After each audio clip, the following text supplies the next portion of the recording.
Did you lock the door? Are you sure? And that thing watching you? Are you certain it's outside? If you can sleep after hearing these stories, consider yourself lucky. But if something in the darkness is staring back at you, it's already too late now. Subscribe and like, because once you step into this world, there's no turning back. I am Mr.BlackDread, and tonight, the darkness calls for you. Story 1.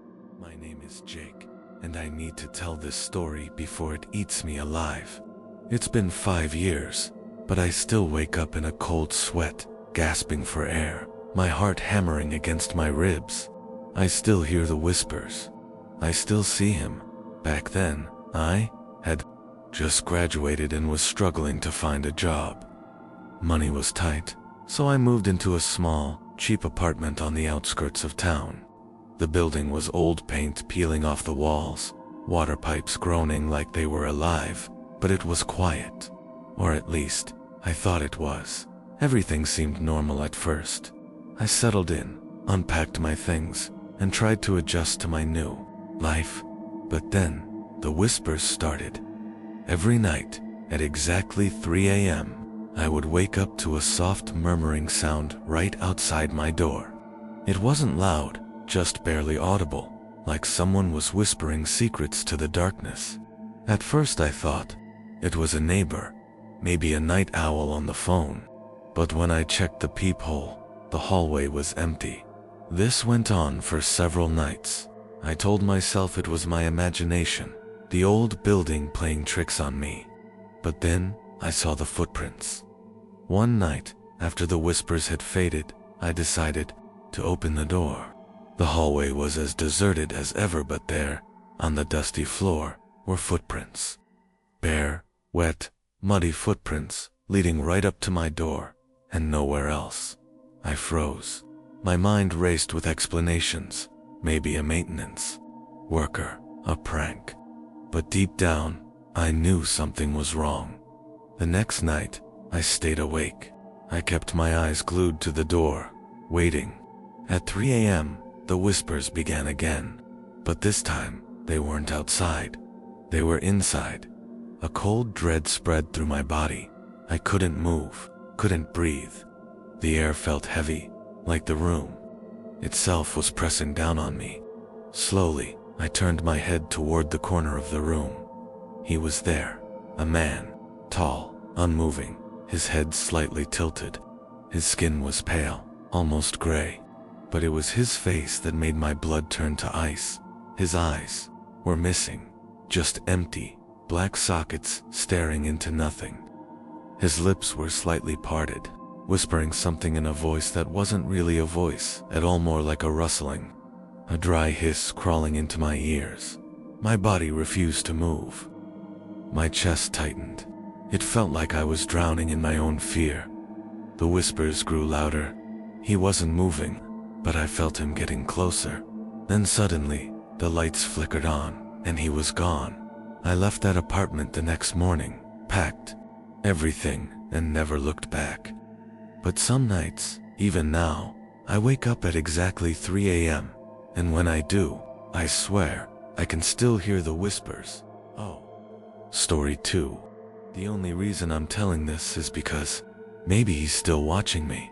The apartment I moved into was tiny, old, damp, and cheap, but it fit my budget. Everything seemed normal at first, but after a few nights, I noticed something breathing it was coming from the air vent in my ceiling. At first I thought it was just air flowing through the pipes, but after a few nights, I realized something unsettling. It belonged to a person, slow, raspy, and worst of all, deliberate. That night, I didn't sleep. As soon as the sun came up, I grabbed a chair, climbed up, and unscrewed the vent cover.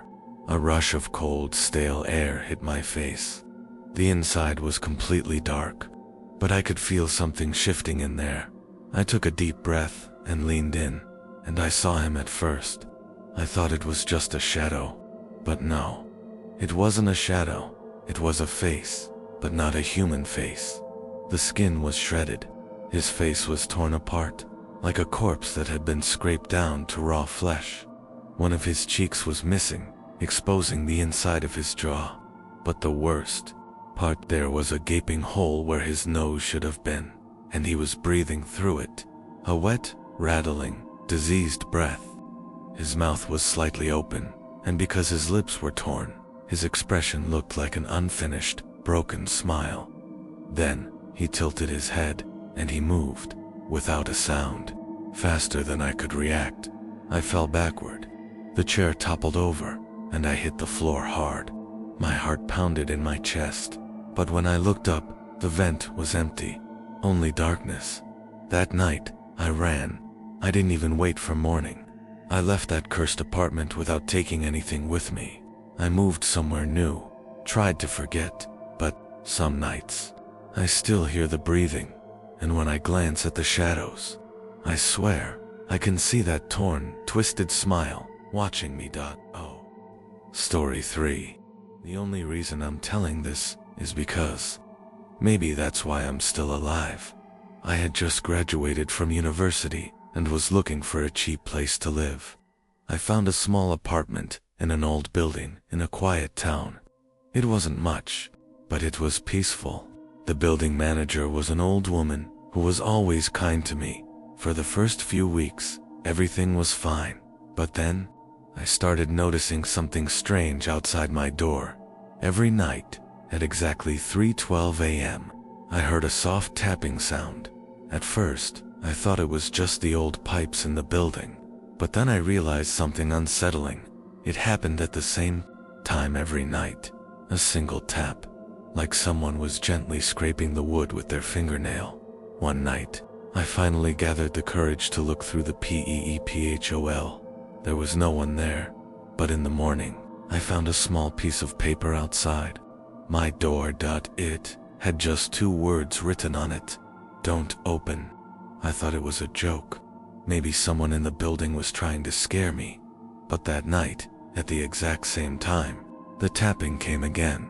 This time, there was something else outside my door. A single black strand of hair. Someone had left it there. But why? The next night, I sat by the door, holding a knife.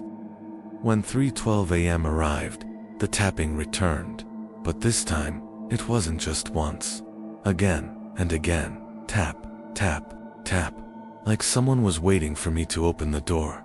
I looked through the peephole, and I saw her. There was a woman standing outside my door. But something was wrong.